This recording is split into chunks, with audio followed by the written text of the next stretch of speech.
नमस्कार। स्वागत है आपका मेरे YouTube चैनल पर। तो हम बात कर रहे थे बुध रेखाओं के बारे में। बुध रेखाएं बुध पर्वत को पहुंचने वाली, कनिष्ठा उंगली के नीचे किसी भी स्थान से पहुंचे, बुध पर्वत पर पहुंचे, बुध रेखाएं कहलाती हैं। यहां पर मैं पिछली रेखाओं के बारे में आपको बता चुका हूं। आगे मैं आपको इसका और स्वरूप बताने जा रहा हूं। किसी व्यक्ति के हाथ के अंदर कितनी बार देखने में आएगा कि कोई रेखा इस प्रकार से लहरदार है, या बराबर में दो समानांतर रेखाएं भी हैं, या दो लहरदार रेखाएं हैं, एक समानांतर रेखा है, या केवल लहरदार रेखाएं हैं, समानांतर रेखाएं ही नहीं है। फल को समझने की कोशिश कीजिए। मैंने बताया कनिष्ठा उंगली की लंबाई यहां सूर्य की उंगली के प्रथम पर्व तक पहुंचती है तो गुणों में वृद्धि करती है। यदि इसकी लंबाई यहां से इस उंगली से आगे पहुंच जाती है तो व्यक्ति के गुणों में कमी करती है, या इससे छोटी रह जाए तो व्यक्ति गलत डिसीजन लेकर के नुकसान उठाता है। यहां पर यह व्यक्ति है, इसके पास केवल लहरदार रेखाएं हैं। पहले ऐसे जानिए, केवल लहरदार रेखाएं हैं। लहरदार रेखाएं हैं, उंगली की लंबाई भी सूर्य की उंगली से प्रथम पर्व पर लंबी चली गई है। व्यक्ति सपने देखता है, इस रास्ते से जाऊं, उस रास्ते से जाऊं, वहां से तरक्की करूं, वहां से उन्नति करूं, और इस प्रकार से ये रेखाएं व्यक्ति के जीवन के अंदर व्यक्ति को भ्रमित करेंगी। लहरदार रेखा का फल इस प्रकार से, इस व्यक्ति के बराबर में भी समानांतर दो रेखाएं हैं। मैंने बताया बुध पर्वत पर खड़ी रेखाएं व्यक्ति के गुणों में वृद्धि करती है। यहां रेखा की अब उंगली की लंबाई सूर्य की उंगली के प्रथम पर्व तक श्रेष्ठता से पहुंच गई है।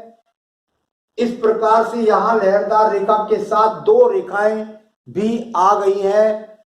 व्यक्ति शुरू में टेढ़े बेढ़े रास्तों से जाएगा, लेकिन बहुत जल्दी इस रेखा की, इस उंगली की लंबाई के कारण अपने आप को संभाल जाएगा और सही जीवन यापन करने लगेगा।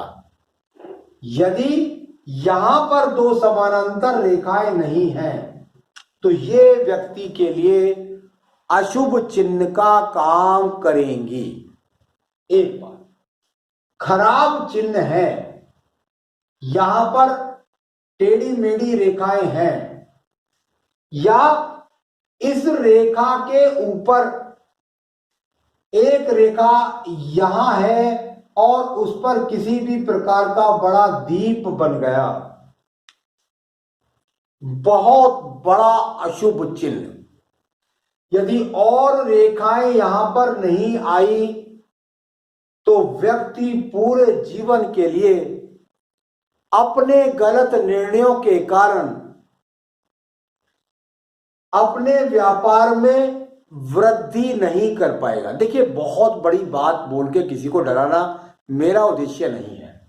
आपके पास अच्छी भाग्य रेखा है, आप धन खा रहे हैं, आपके पास दूसरी रेखा भी है, आपको पैतृक संपत्ति भी मिली है, परंतु उस धन के उपयोग में ये अगर रेखा लग गई तो व्यक्ति करोड़ों रुपए के अपने व्यापार पर इस अकेले दीप की वजह से वो अपने व्यापार का बंटा धार कर देगा, यानी कि व्यापार को डुबो देता है। इसमें पूजा पाठ का बहुत बड़ा असर होता है। यहां किसी को डराना, मान लिया ये दीप है और इसके ऊपर कोई बड़ा चतुर्भुज आ गया इस प्रकार से, तो इसके गुणों को तब ये खत्म कर सकता है। यहां पर चतुर्भुज आ गया इसके ऊपर, या इसके ऊपर कोई बड़ा ट्रायंगल आ गया, त्रिभुज आ गया, तो वो इसके गुणों को खत्म कर सकता है। परंतु यदि यहां पर ये दीप का चिन्ह है तो व्यक्ति के लिए बहुत अशुभ काम का सामना व्यक्ति को करना पड़ेगा। तो ये अपने आप में एक बहुत यहां आपको समझने की जरूरत है कि अगर दीप आ जाए या आपकी कोई यहां लहरदार रेखा आ जाए तो उसका किस प्रकार से आपको गलत फल का नुकसान है, एक बात। दूसरा, यही रेखा है, एक है, दो है, और किसी रेखा के ऊपर या उसके बीच में या उसकी साइड में किसी भी प्रकार का कोई काला तिल आ गया, बहुत अशुभ चिन्ह है ये। व्यक्ति किसी बीमारी के कारण, ऐसा भी हो सकता है एलर्जी हो जाए, कोई बड़ा रोग हो जाए जिसके कारण अपने व्यापार को सही तरीके से नहीं देख पाता, बुद्धि पर किसी प्रकार का भ्रम हो जाए, किसी भी, कई लोगों को भूत प्रेत तक का असर भी देखने में आया है। तो कुल मिलाकर के यहां पर काला तिल होना बहुत ही अशुभ चिन्ह है।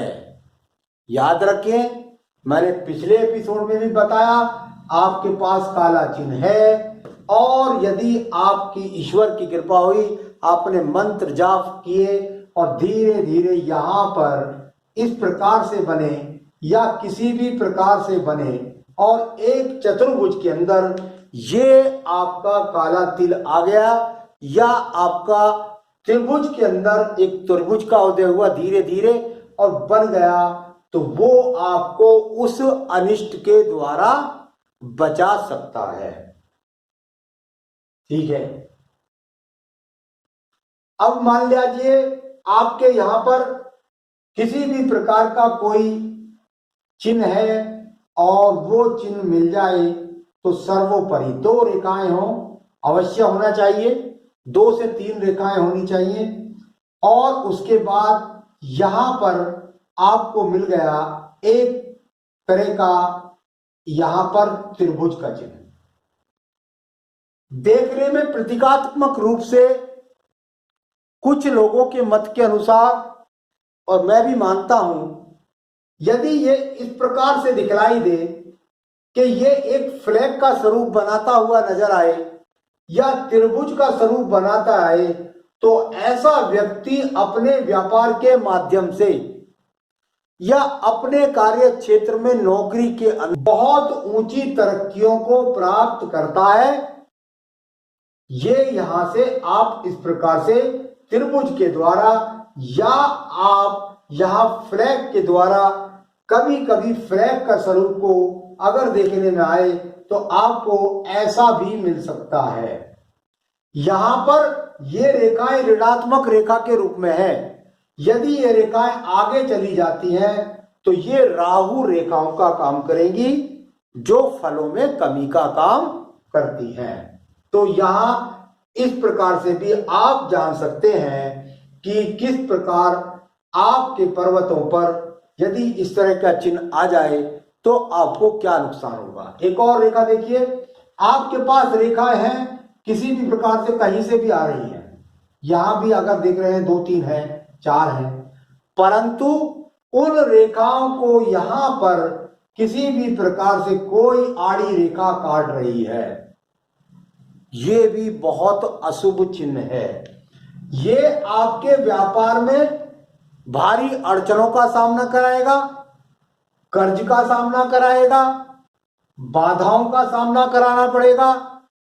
अपनी भाषा शैली में उंगली भी छोटी हो जाए, यहां तक ना पहुंचे या ज्यादा लंबी हो जाए तो व्यक्ति जड़ता है, झगड़ता है, सही तरीके से उनका पालन नहीं कर पाता और अपने व्यापार में ये रेखाएं आकर के चली भी जाती हैं। तो कुल मिलाकर के इन रेखाओं का फल भी अशुभ फल के रूप में जाना जाता है। आज मैंने बुध रेखा के बारे में आपको अन्य रेखाओं से अवगत कराया, आगे भी मैं अन्य रेखाओं से आपको अवगत कराता रहूंगा। मेरे साथ जुड़े रहें, ये सब्सक्राइब करें, लाइक करें, शेयर करें। नमस्कार।